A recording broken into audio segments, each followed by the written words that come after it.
Morning, everybody. Haven't made a video in a little bit. It's pretty early on this fine Thursday morning. Wanted to show you basically what I've been up to. And I said this video here, I'd show you what's been going on with the front. As you remember, I've been pretty much working all the front there so I could have grass. And well, that's what I've done pretty much. And I'd say it's a success, right? I'd like to clean it up a little bit better, like the ground itself, like the rocks and this and that. But I finally cleaned up all this wood and stuff that was here. And reflourished this grass here. This was just basically all sand and crap kind of grass, but came out really nice. But there's what I wanted to show you. Okay? My whole front yard. Now my whole lawn, well, for this section anyway, is all nice grass. Even in the lots, even in all the lots now, all the grass has come up now, right?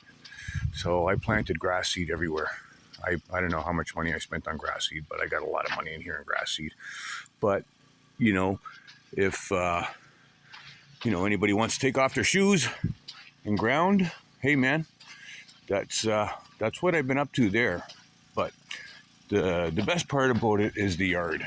The yard, I've really been doing a lot of raking and a lot of cleaning. But I got a chance to show you my all my plants and trees and stuff. They're coming along really nicely. It's been about a month since I made a video, or pretty close to it or so. But anyway, I ended up buying myself a truck that I could actually work in the yard here, like work around my land and around the yard, get it cleaned up, fixed up. Probably got a job coming up for that machine. I'll probably end up doing a job here, but as you can see, not much has really changed over here. I'm starting to clean in here. I'm going to make this a nice fire pit barbecue area. Okay, in here. But anyway, here's what I wanted to show you. This is how you start and get a beautiful lawn. Lots and lots of raking. Lots of raking, lots of compost. So basically I started over at the wildflower patch. And I'm starting to just come around. I built all this. This is all coming in just beautifully.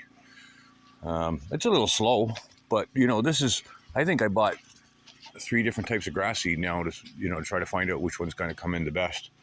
So far, this one's come in the best. And unfortunately, it's not the seed I bought the first time, and it's not the seed I bought for the last round for this side, because this side's taking. Well, it's coming in, but you can see it's taking a little bit longer.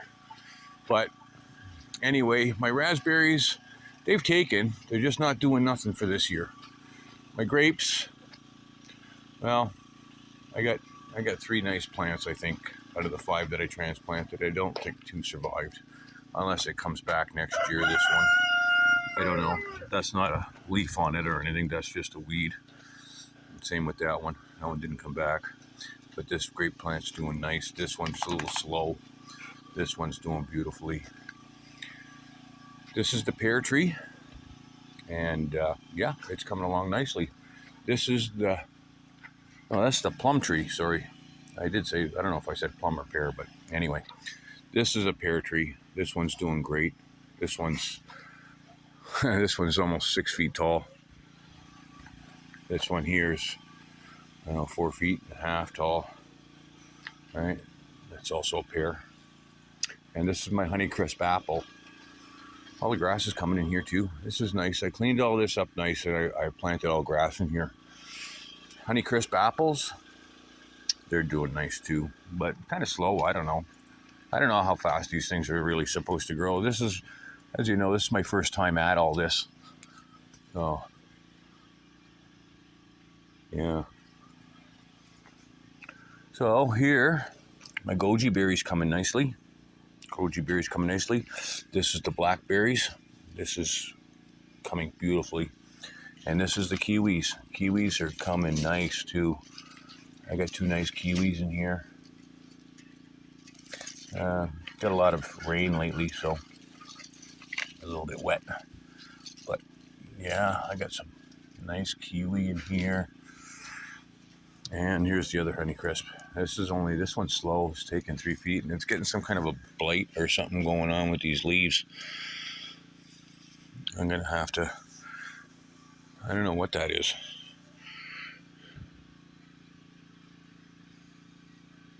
It's almost like they got burnt. I don't know. Weird. My squash plant. It's not doing nothing. It's got a lot of shitty leaves on it.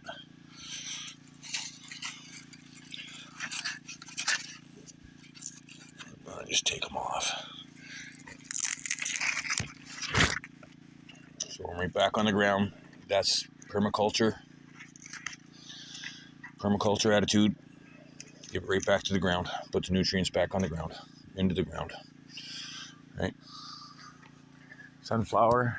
Same thing. What the hell is this, man? My sunflowers are tall. I got one coming out right here. Hey, got a nice bud coming out right there. And I got another one coming out at the top of that one. And another one coming out at the top of that one. These are going to be pretty. These sunflowers are going to be pretty. I'm gonna put them in the ground. And yeah. Anyway, lots more cleanup. That's a lot more organized. I haven't done anything with the convertible yet for the coop. I'm probably going to put my ducks in there for the winter. I thought about using the barbecue area there, fire pit area there. I thought about putting them in there for the winter and then digging another hole in here and putting the bathtub in it. But I don't know if I want to go through all that work, man. I mean, I still got to pull. Oh, 1, 2, 3, 4. These aren't small stumps. These stumps, they're going to take a little bit to get them out. I got, I don't know, a dozen stumps in here. And I'm going to work on cleaning all this up before the winter, getting all organized. I want to get everything cleaned up and under shelter. I'm going to make a run to the dump. But the yard's getting to be where I want it to be. And I'm quite happy with that right now, right? But I got it all up for sale. If it sells, great. If it don't, oh well. I'll just keep plucking away at it. But even, I don't know if I showed you, I haven't showed you even on the last video, but my trails are starting to get, pardon me, my trails are starting to get, you know, kind of like grassy and stuff there to walk them. But this is a big cleanup, slow and steady. And you take a look at raw forest land, you know, all these rocks and everything's got to come out, the stumps, this, that, before you even get to that nice grass stuff. So when you think about clearing raw land and you want to get it to the point where you can walk in your bare feet on the grass, man, I can't even begin to tell you how much work is involved with that unless you have a whole pile of, you know, heavy equipment. And, you know, I just got the one machine, but it does everything I need. It's just slow. But as you can see, the trails are coming up, well, in the back part, coming up grass. Hey, that's what we want. We want grass all through here, all these trails. Come on, Woody. And just taking a walk through the woods with my best buddy. It's usually kind of a morning thing for us. Walk around, have a looks around. Hey. Funny thing about living in the woods, though, you know, you get lots of bumps in the night. I don't know what I mean by that. Lots of different noises. Lots of animals come out at night. You know, of course, the wildlife starts coming out and roaming around. But yeah, my biggest thing is I wanted grass. I wanted grass I could walk on my feet, bare feet with, and I'm going to have it. And it took a lot of hit and miss there. Like, I think even the first seed I planted, it didn't even take. It ended up getting reworked over with the machine and stuff. And so when I started this, what I did is I raked and raked and raked until I got enough sand, clay, soil kind of topping, like maybe a half an inch of just plain dirt. and then I threw down all the seed the night before rain, and then I covered it with that compost by the shovelful, and I just kept spreading shovelfuls and spreading it out, just so it comes nice and flat and no stones and no nothing. It gives it a good start, gives it a good soil base to get gripped, get seeded, and well, I'm quite happy because Friday and Saturday we're going to get more rain. This will be all grass here within the next week, and it'll be grass that you can walk on with your bare feet. I want to rake out some more of this gravel and stuff. There is a little bit too much in there as far as I like, but slow and steady wins the race, folks. Like I said, I'm only doing this, I'm by myself doing this, and you know, my girl, she works, and I had to take a part-time job myself there. I'm working 2 days a week, Friday and Saturday, and then I try to do the odd little thing on the side. Like I got a machine and I got a job for that machine coming up here, probably be a couple of days. The guy wants to clear an acre or two. And, well, getting ready for the winter there. I think we're going to start looking at maybe a prefab building of some sorts to get us started, just so I can get this RV moved. I want this out in the back 40 somewhere, just out of my way. I want this. It's sitting on top of my shop pad. That's where my shop's going to go. That pad's already built. That's what the RV is sitting on. So I'm gonna move this and probably clean out that a little bit better in behind. I'm probably gonna put it in back here. But I'm thinking I'm either gonna put my house or my cabin here, or vice versa. I'm gonna put in a prefab and build my cabin over there, or something along these lines. I'm going to get a building, and once I'm done with that building, I'll put it on one of the other lots and use it as a Airbnb rental or something along those lines. Okay? Just because I got 400 square feet in this RV, and I don't do without. I have everything. It's just I want different space now. 3 years of living in this thing. Well, I've had it here 4 years, but living in it for 3. So time to put that away now that I got my yard and my landscape figured out. And that's just the thing. You don't know what you're going to do until you get around to doing it, right? Like, everything changes. It always changes. Everything changes up all the time. Hey, and I'm still on my first coffee. It's, I don't know, might be 6 or something here. I don't know, 7 maybe? I don't know. I'm picking up junk all over the place. Go around and get... So anyway, I'm going to go out and do that job today. The guy wants me to service his skid steer too, so that'll be a quick $150, $200, whatever. Okay. Get my gas jug out of here. Put my tools in there so I can service that thing. And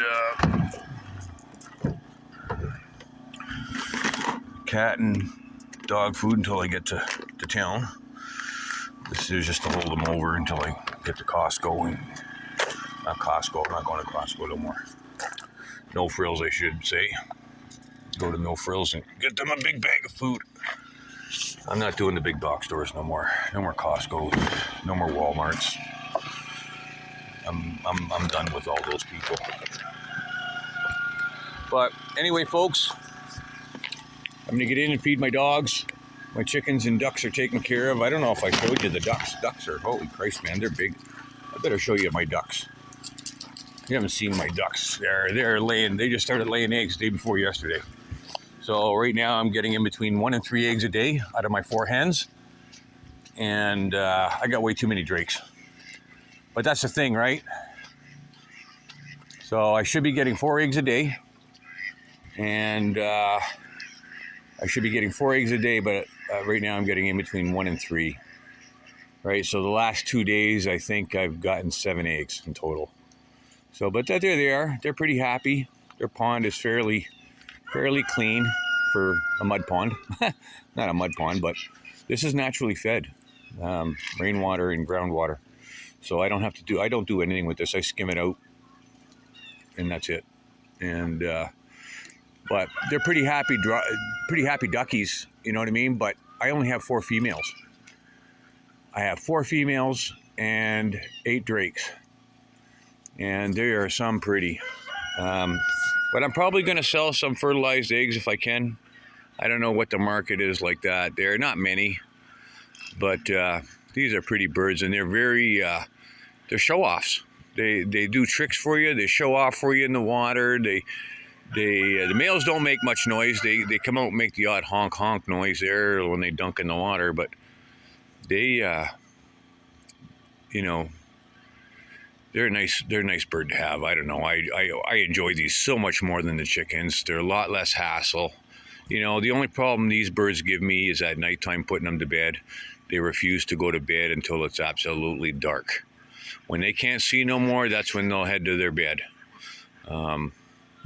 If it's before that or dusk or something, I have to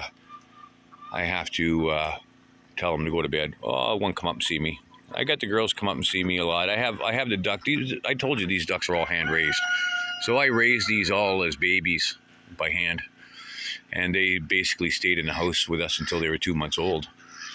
And, but I don't know what they want. They're showing off for me now. They're all coming over to see me. I don't know if they just clued in that I'm here. But I can call these ducks. They come right to me. They're my hand-fed babies. I don't know, whatever. You know, if I end up getting rid of some of them will end up going to good homes. And you know what? At least they'll have good ducks. These ducks were raised by hand. They're friendly. They're trained. You can hold them. You can pet them, and they don't fly away. They do fly, but they don't fly very far. And they're egg layers, so they lay when they get in their cycle. They'll lay probably an egg a day. You'll probably get 300 eggs a year. 300 eggs a year. Okay, folks. Anyway, that's all I can show you right now until I walk down the other lots, but it's raining, so gotta go. Bye now.